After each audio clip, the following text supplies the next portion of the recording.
Famille, bonjour. Bonjour, voilà, c'est le dimanche. Nous sommes là au calme, on ne fait que recevoir des questions et on ne fait que essayer de répondre. Je ne pourrai pas répondre à tout le monde aujourd'hui. J'ai beaucoup de questions, Donc je ne pourrai pas répondre à tout le monde aujourd'hui, mais les amis, on va écouter l'audio. Il est un peu long, l'audio est long et voilà. On va quand même écouter l'audio et puis voilà, je vais faire passer l'audio. De mars, c'est-à-dire le visa bulletin qui est sorti dans le mois de mars, c'est 24 500 si je ne me trompe pas, et je suis dans 19 000, ce qui veut dire que normalement je dois recevoir ma deuxième lettre, oui, soit peut-être le premier. Voilà, donc c'est un Ivoirien comme moi, voilà. Il a donné des descriptions là où il habite précisément, la commune, tout ça. Et donc j'ai fait passer la partie parce que c'est sa vie privée. Voilà, j'ai fait passer la partie. Et lui-même, voilà, lui-même il sait que je fais des vidéos avec ça, mais il a préféré se décrire.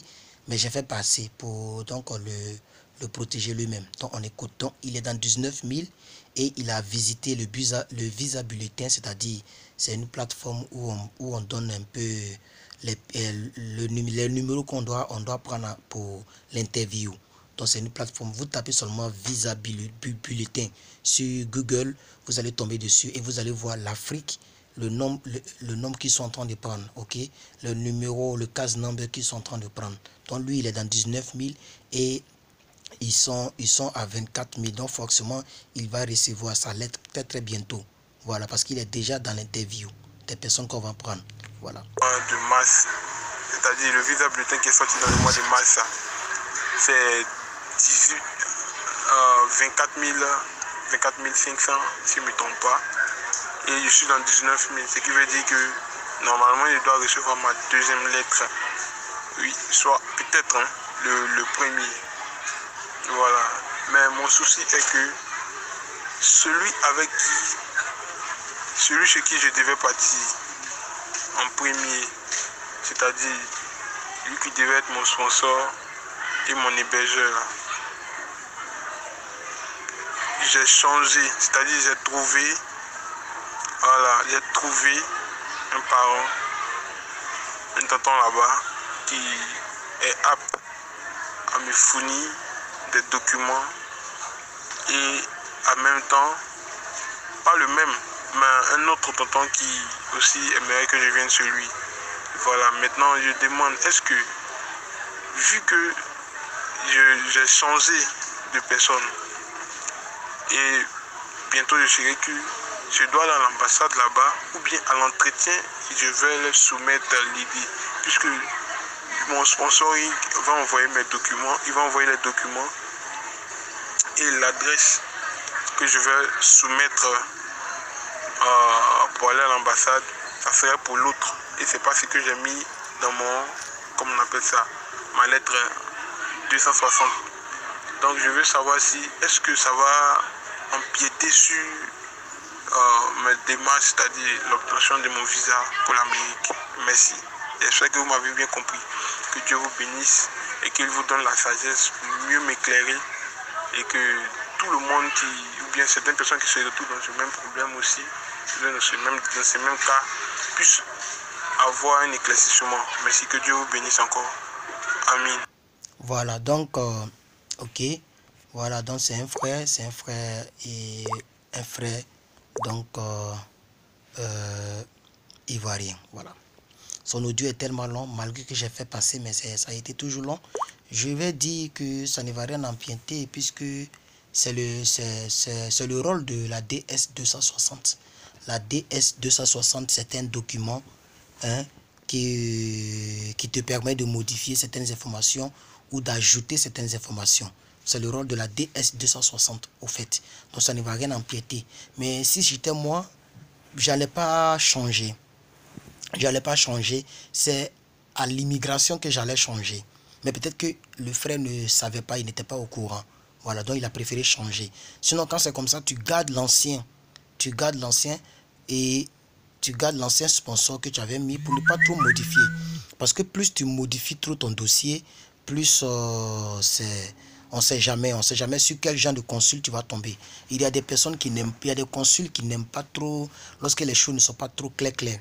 Voilà, et c'est comme la Bible dit, que ton oui soit oui. Donc pourquoi tu as mis telle personne et puis après tu as changé? Qu'est-ce qui s'est passé? Ils vont vouloir te coincer là-dessus avec des questions.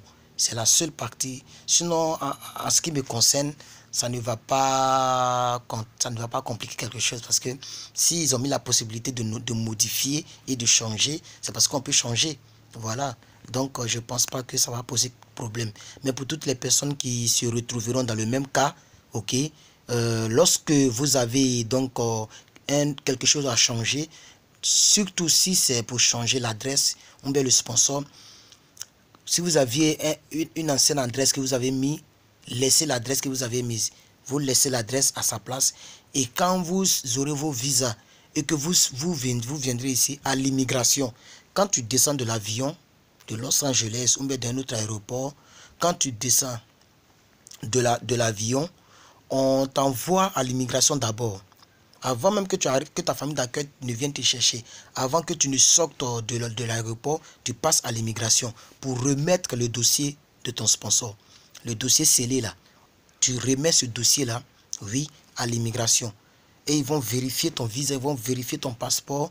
Et c'est là qu'ils vont te demander, est-ce que tu souhaiterais que l'adresse, ta green card parte à l'adresse que tu avais mise, ou bien tu veux changer d'adresse. Donc c'est là que si je peux conseiller quelque chose, si vous voulez changer d'adresse, vous voulez changer de... Parce que quand on dit changer d'adresse, ça veut dire changer de sponsor. C'est ce que ça veut dire.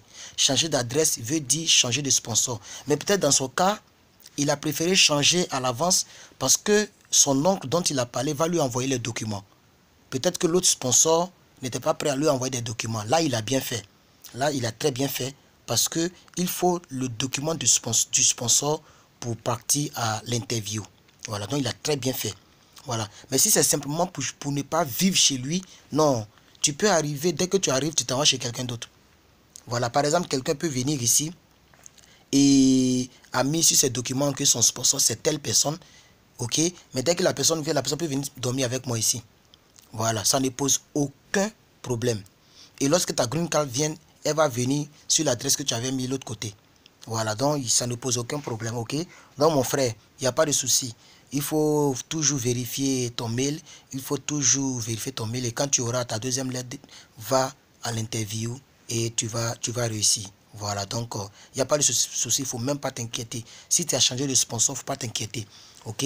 Mais si tu arrives, mon frère, si tu arrives, parce que très souvent, comme je l'ai fait dans la vidéo ce matin, comme je l'ai dit, quand on modifie les choses, ça ne prend pas, parce que c'est des millions de personnes qui jouent.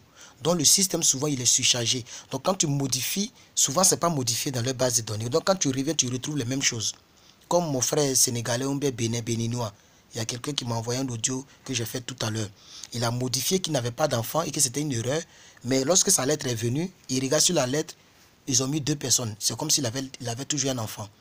Donc si au cas où, mon frère, cette modification n'est pas prise en compte, il ne faut pas te fatiguer. Faut pas te fatiguer. Il faut prendre l'autre comme ton sponsor. Maintenant, la question est de savoir, est-ce que ton premier sponsor t'a déjà envoyé le dossier? Le dossier Affidavit, le W2, est-ce qu'il t'a envoyé? S'il ne t'a pas envoyé, c'est là que ça va coincer. C'est là que ça va coincer. Parce que tu ne peux pas avoir un sponsor que tu as mis sur le document et avoir les dossiers d'une autre personne que eux ils ne reconnaissent pas. Parce qu'ils vont reconnaître seulement que c'est lui dont tu as mis le nom, le prénom, l'adresse dans ton dossier. C'est là que ça va coincer. Alors la vidéo est un peu plus longue, je vais m'arrêter là, mais je pense que voilà, j'ai dit pas mal de choses et tu pourras trier et puis t'en sortir. Mais en conclusion, je ne trouve pas quelque chose de grave dans ce que tu as fait.